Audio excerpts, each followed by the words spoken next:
ओम M क्लीम चामुंडे विचे स्वाहा। नमस्कार भक्तों, कैसे हैं आप? अच्छे होंगे। आज मैं आपके लिए बहुत ही शक्तिशाली नींबू से और तुलसी की इस तरह की सूखी डंडियों से ऐसा वशीकरण प्रयोग बताने जा रही हूँ। बहुत ही सटीक, बहुत ही प्रचंड और शक्तिशाली वशीकरण प्रयोग है। अगर एक बार ये आपने कर लिया ना, तो आप यकीन मानिए जिसको भी वश में करना चाहते हैं, जिस भी पर्पज से, जिस भी कारणवश, वह व्यक्ति आपके बिल्कुल वश में हो जाएगा। आपको इस तरह से एक नींबू चाहिए और इस तरह से आपको चाहिए तुलसी की जो सूखी डंडियां इजिली आपको मिल जाएगी। आपके घर में तुलसी का पौधा होगा तो आप वहां से उसकी देखिए, अगर सूखी डंडी ऐसी आपको 4 डंडियां चाहिए सूखी हुई, आप तोड़ लीजिए। ठीक है, आपने ये उपाय वीरवार के दिन करना है। ठीक है, ध्यान से सुन लीजिए, आपने वीरवार के दिन करना है और आपने एक नींबू लेना है। आपने ये उपाय दिन के समय करना है, 3 से लेके 5 बजे तक के बीच में, दोपहर के समय में करना है। ठीक है, उपाय बताने से पहले मगर मैं ये बोलूंगी आपकी मनसा बिल्कुल साफ होनी चाहिए। ठीक है, सामने वाले का बिल्कुल इसमें बुरा नहीं हो।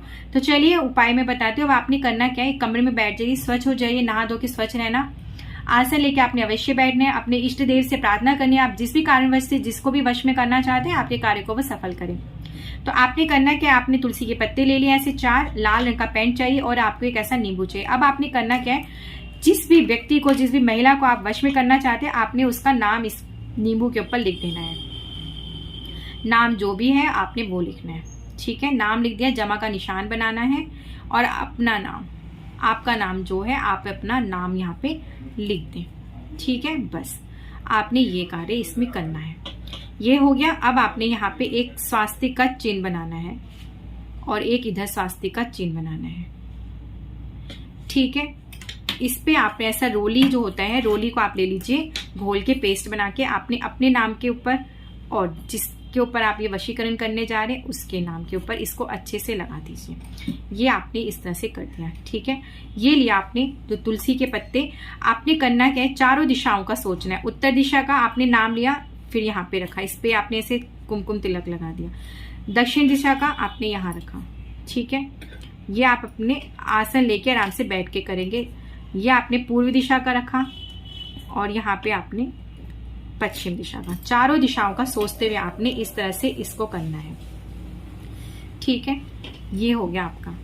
अब आप जिस व्यक्ति को वश में करने जा रहे हैं, आपने उसका नाम बिल्कुल अच्छे से सोचना, उसको स्मरण कर लीजिए। अगर उसकी फोटो है तो फोटो को सामने रख लीजिए, फोन के अंदर फोटो है तो फोन को आप ऑन कर लीजिए। ऑन करके आप इस तरह से, जैसे कि मैं आपको दिखा देती हूँ, जैसे कि आपने ये फोटो लिया और आपने इसको ऑन किया, सामने रख दिया। ठीक है, अब आपने उसी को याद करना है उतनी देर में और आपने प्रार्थना करनी है। आपको ये फील होना चाहिए कि वह इंसान बिल्कुल ठीक आपके सामने बैठा है, आपसे बात कर रहा है। अब आप चारों दिशाओं में सिर्फ और सिर्फ वही व्यक्ति आपके दिख रहा है, कोई और नहीं।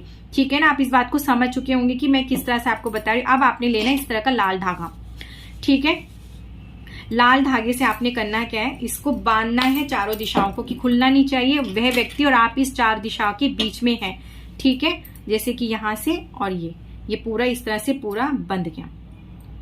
ठीक है, ये आपने बांध दिया, कोई भी दिशा इसकी खुलनी नहीं चाहिए। अब आपने सिर्फ और सिर्फ उस व्यक्ति का नाम लेना है। 51 मिनट टाइम सेट कर लीजिए, या तो फिर 51 बार।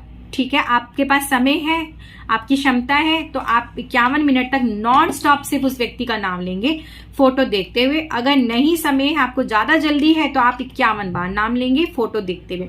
सिर्फ आपको ऐसा फील होना चाहिए कि उस वक्त उस कमरे में सिर्फ वह व्यक्ति और आप हैं और कोई नहीं। इस चारों दिशाओं में सिर्फ वही है आपके लिए और कोई नहीं। आपको ऐसा महसूस और ऐसा फील होना चाहिए, तब आप इस क्रिया को करना। बहुत ही सटीक और प्रचंड सा शक्तिशाली ये वशीकरण प्रयोग है। एक बार अगर आपने विश्वास के साथ कर लिया और जिस तरह से मैंने बताया कोई चूक नहीं हुई, तो बस आप ये देखिए, आप जिसको भी वश में करना चाहते हैं इजिली आप वश में कर सकते हैं इस उपाय को करने के बाद।